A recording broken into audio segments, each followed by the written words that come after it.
Spring is in full bloom, and hopefully you guys are out there enjoying yourselves. What better time than now to run through 5 tips to kick off your mountain bike season?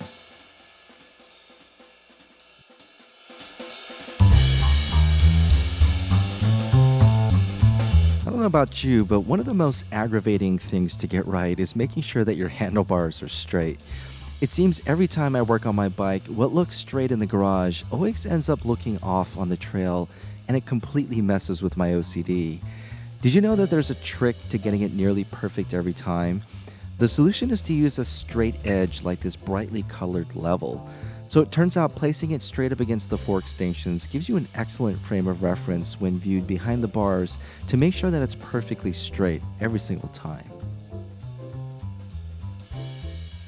You ever notice how soft and sticky new tires always seem to feel? Well, that's because over time, soft rubber will harden when it's exposed to the elements. It's called dry rot, and it's a well-known problem in the car and motorcycle world. If you're like me and you have extra set of tires that you change based on your riding conditions, it's important that you store them properly to ensure that they last as long as possible. And that means keeping them away from the elements. At the very least, keep them in the garage and away from extreme temperatures. And if you want to take it a step further, place them in a plastic bin to keep them fresh and pliable for your next adventure. Keeping your chain clean and lubed is one of the best things you can do to extend the life of your drivetrain.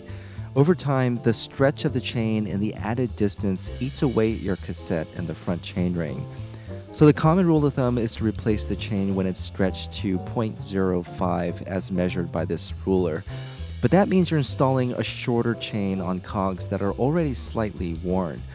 I found this increases the initial wear of the new chain quite a bit, so instead of wearing down one chain, try slowing down the stretch by splitting your mileage across 2 or even more chains and swapping them every few hundred miles, essentially distributing the stretch and slowing down the wear. And if you're looking for tips on how to clean that spare chain, check out this first tip video that I made almost 2 years ago. That way you always have a clean and lube chain ready to be swapped at any time. Now, full disclaimer, if you have a 12-speed drivetrain, it's not recommended to reuse those quick links, so make sure that you have plenty of spares laying around if you plan to utilize this hack. To frame designers, mountain bike geometry is definitely an art rather than science. A few millimeters here and there could have a profound effect on how the bike feels to the rider. Therefore, many full suspension bikes feature chips that let the rider tweak the geometry based on the orientation of hardware, usually somewhere in the suspension linkage. This neat little feature lets you tweak things like the head tube angle and the bottom bracket height. If your bike doesn't have this feature, did you know there's still a way to tweak the geo on virtually any full suspension bike? The answer is offset shock bushings, and just as you think, they're custom shock hardware that increases or decreases the eye-to-eye length of your shock. So the shorter the eye-to-eye length, the lower and slacker your bike will be, and vice versa. You can get offset bushings from several manufacturers, which I'll leave a link in the description below.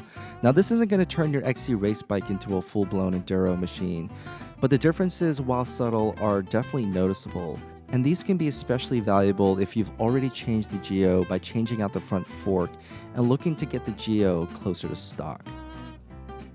How many times have you nearly lost your wallet on a ride? Your wallet might normally be in the back pocket of your jeans, but on a ride, packing it away safely is harder than you think.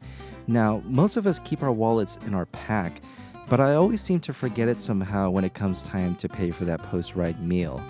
Next time, try leaving your wallet at home. Just take a picture of the essential things that you need, like your driver's license and insurance card. And the next time you want to pay for that post-ride meal, consider carrying a prepaid Visa card like this Square Cash card. Because it's prepaid, you can load it directly from your phone, so it's almost like a burner credit card with much less liability. And to top it off, you get discounts such as $1 off any coffee and 10% off restaurants that you probably go to anyway. So there you have it, 5 mountain bike tips to get your riding season underway.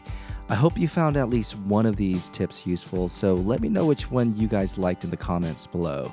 In the meantime, remember, those trails don't get easier, you get better. I'll see you on the next one.